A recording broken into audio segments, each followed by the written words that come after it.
গোহত্যা প্রতিরোধে সরকার এখন বিভিন্ন পদক্ষেপ নিচ্ছে। সে সময় দুটি গরু নিধন করার অপচেষ্টা করিমগঞ্জের এওলাবাড়ি এলাকায়। এই ঘটনায় এলাকায় ব্যাপক উত্তেজনা দেখা দেয়। হিন্দু ধর্মাবলম্বী লোকেরা মাতা হিসেবে পুজো করে থাকেন, সেই জায়গায় দাঁড়িয়ে দুটি ষাঁড় নিধন করার অপচেষ্টা যেন মানতে পারছেন না হিন্দু রক্ষী দল। এই ঘটনায় তীব্র নিন্দা জানিয়ে দলের বিশিষ্ট কর্মকর্তা সংবাদ মাধ্যমের সামনে বিস্তারিত তুলে ধরেন। এদিকে এই ঘটনার পর সামগ্রিক পরিস্থিতি খতিয়ে দেখতে উপস্থিত হন পুলিশ প্রশাসনের ঊর্ধ্বতন কর্তৃপক্ষ। ঘটনার নেপথ্যে যারা জড়িত তাদের আটক করার চেষ্টা চালানো হচ্ছে। গোহত্যা নিধনে যারা জড়িত তাদের যদি অচিরে আটক করা না হয়, তা না হলে বৃহত্তর গণ আন্দোলনের পথে পা বাড়াবেন বলে উল্লেখ করেন হিন্দু রক্ষী দলের সদস্যরা।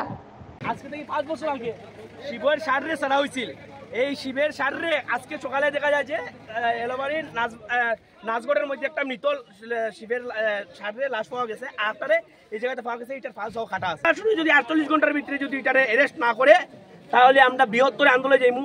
এই আন্দোলনে যদি পরিস্থিতি যদি বেতলা বিঘ্নিত হয় আমরা যাই থাকতাম না। আজকে তো দেখলাম এখানে জনসমাগম, আজকের দিনে এই জায়গাতে মানুষ পুরা উশৃঙ্খল হয়ে গেলে, কিন্তু আমরা সনাতন সমাজী মানুষ, আমরা হিন্দু মানুষ, আমরা শান্তিপ্রিয় গতিকে আজকে আমরা ঠান্ডাভাবে রয়েছি।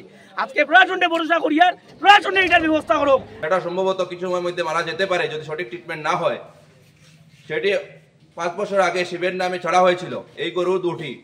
তো সেটা দেখে আমরা বিশ্ব হিন্দু পরিষদ অত্যন্ত মর্মাহত এবং ইতিমধ্যে আমরা জেলা পুলিশের ডিসি এসপি মহোদয়ের কাছে আমরা জানিয়েছি এবং উনি কমিটমেন্ট দিয়েছেন যে অতি সত্বর দুজনের সর্বোচ্চ শাস্তির ব্যবস্থা করবেন।